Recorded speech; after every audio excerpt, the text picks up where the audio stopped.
સુરત શહેરમાં પોલીસ વેપારી સંવાદનું આયોજન. છેતરપિંડી અને આગના બનાવો અટકાવવા જાગૃતિ અભિયાન.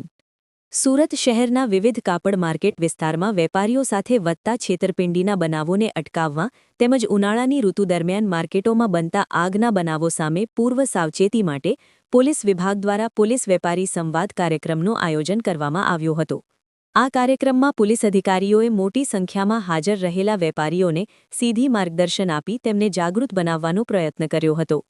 ખાસ કરીને ઓનલાઈન છેતરપિંડી, નકલી ટ્રાન્ઝેક્શન, ખોટા કસ્ટમર દ્વારા કરવામાં આવતી છેતરપિંડી જેવા મુદ્દાઓ અંગે વિસ્તૃત માહિતી આપી સાવચેત રહેવા અપીલ કરવામાં આવી હતી.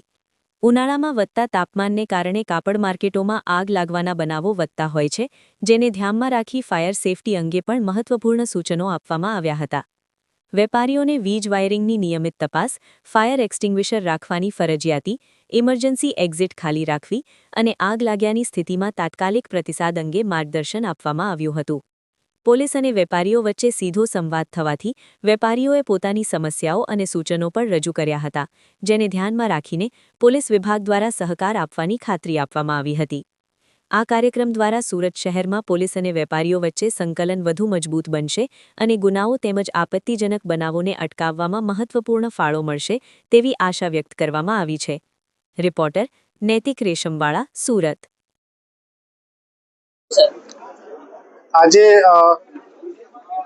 ટેક્સટાઇલ ઇન્ડસ્ટ્રીના જેટલા પણ સ્ટેક હોલ્ડર્સ છે તમામને સાથે રાખીને એક સંવાદનું કાર્યક્રમ રાખવામાં આવેલું હતું, જેમાં ફાયર ડિપાર્ટમેન્ટના અધિકારીઓ, વીમા થી લગતા અધિકારીઓ, પછી ટોરેન્ટ ડિપાર્ટમેન્ટથી લગતા અધિકારીઓ, અમારા તમામ સિનિયર અધિકારીઓ, અમારા પોલીસ સ્ટેશનમાં લગતા અધિકારીઓ, એમ તમામ લોકોને સાથે રાખી અને વ્યાપારી મિત્રો અને એસોસિએશનના જેટલા પણ અધિકારી છે એમને સાથે રાખીને ટેક્સટાઇલ બિઝનેસમાં જેટલી પણ મુશ્કેલીઓ આવે છે, કોઈ લેભાગુ તત્વો છેતરપિંડીના ઈરાદાથી નુકસાન કરવાની માનસિકતા સાથે ટેક્સટાઇલ માર્કેટમાં પ્રવેશ કરીને અહીંયાનો ઇકોસિસ્ટમ બગાડવાનો પ્રયાસ કરે, તેને કઈ રીતે એડ્રેસ કરવું અને આવનારા દિવસોમાં ભવિષ્યની કઈ રીતેની આયોજના ઘડવી એ બાબતમાં ખુલ્લા મંચે ખુલ્લા કંઠે ડિસ્કશન કરવામાં આવેલું અને ભવિષ્યમાં એમના લાભ તમામ વ્યાપારી મિત્રોને મળશે એવી અમારી અપેક્ષા છે અને એ પ્રકારની સૂચનાઓ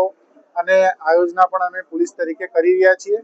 માનનીય કમિશનર સાહેબની પણ કટિબદ્ધતા છે કે આ ઇકોસિસ્ટમને બગાડનાર અથવા તો કોઈ પણ છેતરપિંડીની માનસિકતા સાથે એમાં પ્રવેશ કરનાર વ્યક્તિ હોય, દેશના કોઈ પણ ખૂણે હોય, અમે એને ત્યાંથી શોધી લાવી અને આ રીતેનું કાયદાનું સબક શીખડાવીશું કે બીજી વખત ક્યારેક છેતરપિંડી ના करे.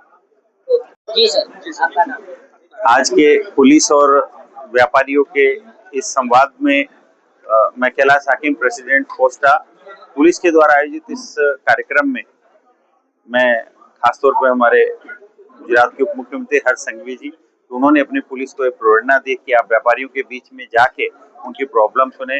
मैं हमारे पुलिस कमिश्नर श्री अनुपम सिंह जी गहलोत, हमारे सेक्टर श्री बलराम जी मीणा और सभी डीसीपी और सभी पुलिस के पीआई श्री और अधिकारीगण, आप लोगों के द्वारा जो आज अनोखी और अद्भुत पहल की गई है, इससे व्यापारी और हमारे आप पुलिस और व्यापारी के बीच में एक गैप कम होगा.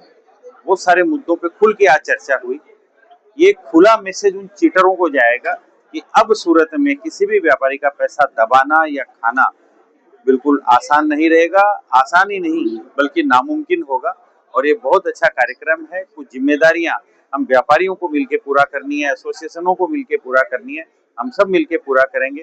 खासकर एक टेक्सटाइल का पुलिस स्टेशन हमारे उप मुख्यमंत्री श्री हर्ष संघवी जी के द्वारा जिसकी घोषणा की गई है, जो टेक्सटाइल से रिलेटेड सारे मैटर एक ही थाने में सुनवाई होगी, ये हमारे लिए एक बहुत अच्छी पहल है. बहुत अच्छी हमारे लिए एक वो उपलब्धि है कि हमारे व्यापारियों को जो 240 मार्केट अलग अलग क्षेत्र में फैले हुए 8-10 थानों में अभी एक ही थाने में सभी समस्याओं का निपटारा होगा.